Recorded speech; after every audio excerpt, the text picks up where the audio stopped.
tal? Muy buenas tardes, queridos amigos. En esta oportunidad les voy a presentar una exposición, un discurso oral que trata sobre la teoría neuronal de nuestro gran amigo Santiago Ramón y Cajal, pero direccionado a las políticas públicas. Mi nombre es Jacqueline Maita y espero que toda esta información que ustedes vayan a recibir hoy día pues nos ayude a comprender, a entender mejor este mundo tan maravilloso de la neurociencia, que nos ayuda a vislumbrar un mejor futuro para nuestro país, el Perú. Vamos para allá entonces.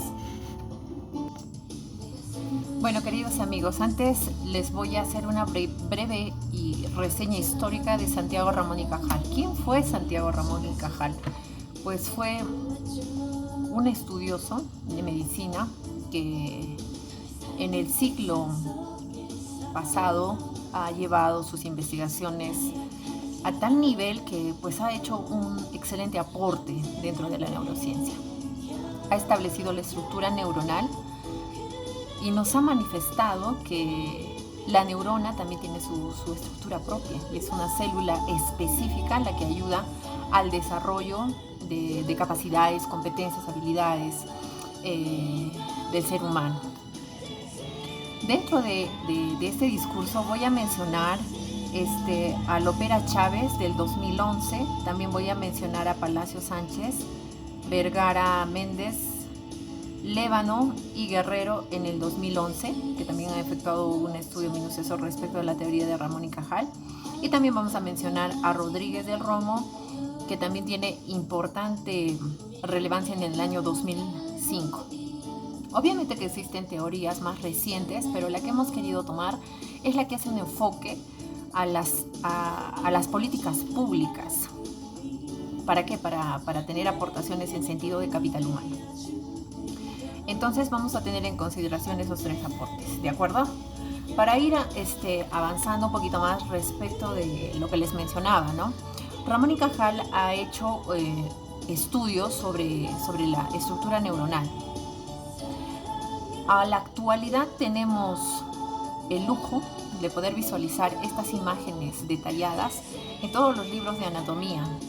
En todos los libros de anatomía donde nos hacen mención del sistema nervioso central.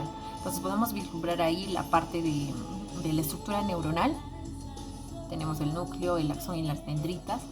Pero ojo, que no se conectan directamente las neuronas entre sí. No tienen una conexión directa, sino hay una suerte de micropartículas, así lo vamos a llamar, para que se genere la conexión. ¿De acuerdo? Entonces, este gran aporte, ¿para qué ha servido? Ha servido no solamente a la neurociencia para explicar cómo aprendemos, etcétera, ¿no? Cómo podemos seguir el proceso de aprendizaje de mejor manera. Pero ojo que hay factores que influencian en el tema de la salud pública, lo cual ahorita es nuestro tema central. Entonces, después de la revisión de la bibliografía que ya les he hecho mención, nos permitimos conocer cerca la teoría neuronal como conocimiento científico sobre el cerebro humano, que ha creado de forma vertiginosa en el último siglo que acabamos de pasar, recientito nomás. Desde la evolución de la medicina humana y la evolución de la psicología humana, hemos aprendido muchísimo sobre el desarrollo cerebral a lo largo de la vida del ser humano en los últimos años. Estos hallazgos son los principales e importantes, ya que tienen consecuencias directas en la formulación de políticas públicas, y lo estamos considerando desde ese punto de vista, y sociales en el país del primer mundo. Imagínense que los países del primer mundo tienen absoluta consecuencia. Imagínense, absoluta consecuencia desde los estudiosos, considerando lo que estudian los estudiosos, investigación tras investigación, ¿para qué? Para plasmarlas en las políticas públicas de su sector. Y lo que ha conllevado, han notado sus políticos y han interiorizado de manera profunda que los instantes de vida, los primeros instantes de vida, traducidos en términos de horas, minutos, días, meses, años, son fundamentales ¿para qué? Para establecer los cimientos sobre los que se construyen la salud. el desarrollo de muchas capacidades de aprendizaje, el bienestar de las personas, el desarrollo progresivo de habilidades y otras esferas de necesidad de los seres humanos. Imagínense que es determinante que los primeros años de vida de cada uno de los seres humanos pues esté plasmado en esos instantes de la formación humana, así llamaremos. Imagínense.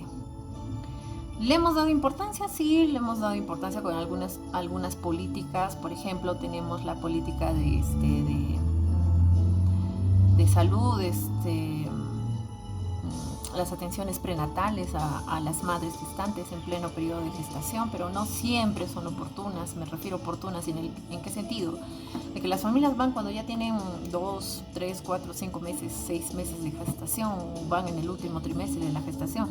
Y entonces ha dado la relevancia, la importancia necesaria a estas situaciones, lo cual nos ha conllevado a hacer el pequeño análisis que les estoy mencionando. Entonces, es durante este periodo que a un ritmo superior, no parecido a ningún otro en la etapa de vida de todo ser humano, se produce la mayor cantidad de conexiones neuronales. Miren, tan chiquititos. Instantes de vida del ser humano. Instantes de vida, de procreación, de creación. Instantes en días, ya traducidos a los meses, ¿no? Entonces, en esos primeros momentos de vida de todo ser humano se produce la mayor cantidad de conexiones neuronales y se forma la arquitectura física y mental del cerebro. Imagínense, nuestro cerebro tiene los primeros conocimientos en esa etapa de vida y se van generando con mayor velocidad esa etapa de vida. La teoría neuronal de Ramón y Cajal nos muestra el camino para repensar cómo es que se deben direccionar las acciones de los gobiernos en las políticas públicas y privadas a favor de la población, a fin de tener a largo plazo cambios notables y positivos en los ciudadanos en temas de salud, educación, entre otros, dentro de la teoría neuronal, traducidos en población más preparada para afrontar realidades que hoy en día nosotros nos vemos de repente un poquito no tan nivelados a nivel internacional. Entonces es importante darle una mirada precursora, una mirada positiva, una mirada de oportunidad a esa teoría neuronal. También yo quiero mencionarles que todas las teorías que han respaldado la teoría madre, vamos a llamarla de esta manera, pues tienen el único afán que tienen es de fortalecer al ser humano en todos los aspectos de su vida cotidiana. Porque si ahorita estamos hablando en términos de salud pública, estamos hablando en términos de políticas públicas, pues no solamente nos referimos a que tenga que pasar por pasar, no señores. Queremos que suceda de tal manera que se dé la importancia y la relevancia necesaria a este tema.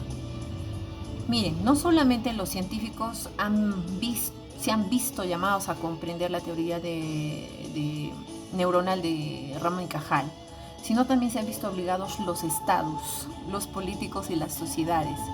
Todos estos, ¿de qué lugar? De los países del primer mundo, han puesto atención a este conocimiento emergente, que casi es nuevo para la comprensión definitivamente, en el cual se explica y detalla cómo es que la neurona transmite la información obtenida. Y para que esta neurona transmita la información obtenida, ¿cuáles son los factores que van a ayudar a transmitir la información de mejor manera? Además, ¿qué pasaría si los gobiernos invirtieran más en sus futuros ciudadanos? Imagínense lo que podría llegar a pasar. Pues la respuesta no se hace esperar y es básicamente algo esencial que todo ser humano debería conocer, pero creemos conocer, pero no a profundidad. Imagínense,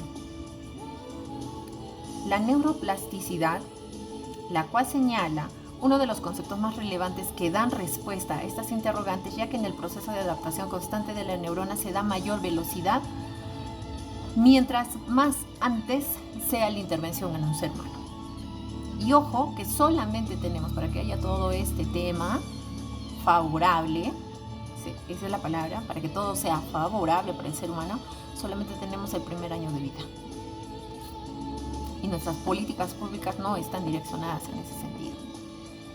Se tardan mucho, imagínense. Entonces es algo que debemos mejorar. Miren, acá la sugerencia de Santiago Ramón y Cajal, en términos ya de aprendizaje, de educación, nos dicen que mientras más temprano se gestione a un ser humano en términos de alimentación, en términos de atenciones, mientras más temprano sea, mejores van a ser las oportunidades a largo plazo. Imagínense, mejores van a ser a largo plazo. Entonces, definitivo, es importantísimo que le demos importancia a estos temas. ¿Qué más nos mencionan en esta teoría? Nos dicen que desde 20 semanas antes de la gestación de un nuevo ser, se debería darle importancia no solamente al futuro ser por nacer, sino también a la mamá que va a llevar ese producto, al papá que va a engendrar ese producto. Deben tener todas las capacidades y las habilidades necesarias. ¿Para qué? Para poder tener un futuro mejor con esos niños. Entonces yo les voy a invitar a cada uno de ustedes, estimados, que sigan revisando la información, porque es importante conocer. Se imaginan, aquí yo me vuelvo a hacer la pregunta y me la he hecho una, dos, infinidad de veces, ya al infinito no sé cuántas. ¿Qué pasaría si los gobiernos invirtieran en sus futuros ciudadanos? Considerando la teoría de Santiago Ramón y Cajal, dándole la importancia necesaria al desarrollo neuronal. Pues podríamos tener una sociedad mucho más equilibrada. Podríamos tener un capital humano, pero a uno. Podríamos tener la posibilidad de participar en diferentes ideas a nivel internacional, de tener iniciativas globales en términos de infraestructura, de empresa, de desarrollo económico, a partir de nuestro capital humano. Entonces, hay ciertos trabajos que todavía nos falta hacer. Por ejemplo, trabajar en esas políticas, porque las políticas públicas pueden ayudar a direccionar y mejorar el trabajo de los padres. Imagínense yo joven, me llega la información, esta información que es relevante. Yo, como futuro padre, como futura madre, ¿qué voy a decidir? ¿Voy a decidir mejorar o empeorar? Obviamente todos queremos mejorar. Y esa debe ser la labor de las políticas públicas, de tratar de mejorar en todos los sentidos a su población. Y si su población no está preparada para criar, afrontar educación, etcétera, en sus niños, en todo caso también debería haber una contrapolítica, por llamarlo de alguna manera, de que no se permita que estas personas que no son responsables tengan niños. Entonces, mire, imagínense todo lo que repercute una investigación científica que no ha sido considerada en nuestro país para mejorar las políticas. Si tan solo diéramos importancia a todos nuestros estudiosos, a nuestros científicos, a nuestros investigadores sobre los aportes y las conclusiones que tienen en cada una de sus investigaciones, pues podríamos mejorar muchísimo el país. Imagínense. Y es importante analizar, evaluar, cotejar, nuevamente investigar para llegar a nuevos horizontes que nos permitan vislumbrar mejor este tipo de estudios. Entonces, en conclusión, yo les podría mencionar lo siguiente, estimados, que estos conocimientos vislumbrados por Santiago Ramón y Cajal han ayudado a comprender mejor la estructura del sistema nervioso, como lo hemos entendido el día de hoy. Comunidad funcional, ya sabemos que está la neurona, y su importancia en el desarrollo de habilidades y capacidades integrales en el ser humano. Y allí es donde debemos detenernos a repensar y a comprender qué es lo que deberíamos priorizar como padres, como sociedad, como nación, como gobierno y como parte del mundo moderno. Ojo que mundo moderno no significa que yo tengo que tener N parejas, no. Por el contrario, nos estamos atropellando individualmente. Nosotros como sociedad moderna debemos entender que nuestra capacidad de atención, nuestra capacidad de aprendizaje, nuestra capacidad de entendimiento tiene que ser mucho mejor y superior a las que ya han presentado nuestras generaciones antecesoras. Entonces es importante considerar la teoría neuronal de Santiago Ramón y Cajal. Yo los invito a seguir revisando, a seguir entendiendo mejor este tema que es de suma importancia y bastante relevante. Lo toman los países de primer mundo. Los países de primer mundo invierten en su población más joven. ¿Por qué? Porque esto les significa lo siguiente: yo invierto $1 por una población jovencita, voy a hablar por recién naciditos, yo invierto $1 y esos niños me van a devolver a lo largo de su experiencia y me van a redituar por año el 5% de lo invertido. Y si hablamos en esos términos, pues saldríamos ganando, como lo han hecho los países del primer mundo. Ahí tenemos a Finlandia, tenemos a Alemania, tenemos también a Canadá en términos superiores, tenemos a Estados Unidos, tenemos una serie de países que están optando por tomar las teorías investigativas que se han hecho, por las investigaciones innovadoras que se están presentando. Entonces es importante considerar todas estas teorías. ¿Para qué? Para el desarrollo de un país. Para eso se hacen las investigaciones, para desarrollar un país, para tener mejores oportunidades, para tener mejores opciones de vivencia de nuestra población, para tener un montón de situaciones que ayuden al desarrollo. Es lo último que ya voy a mencionar. Me gustaría que me sigan en mis redes sociales. Muchísimas gracias por su atención y gracias a Comunicación Efectiva, UC. Muchísimas gracias al señor docente. Hasta una nueva oportunidad.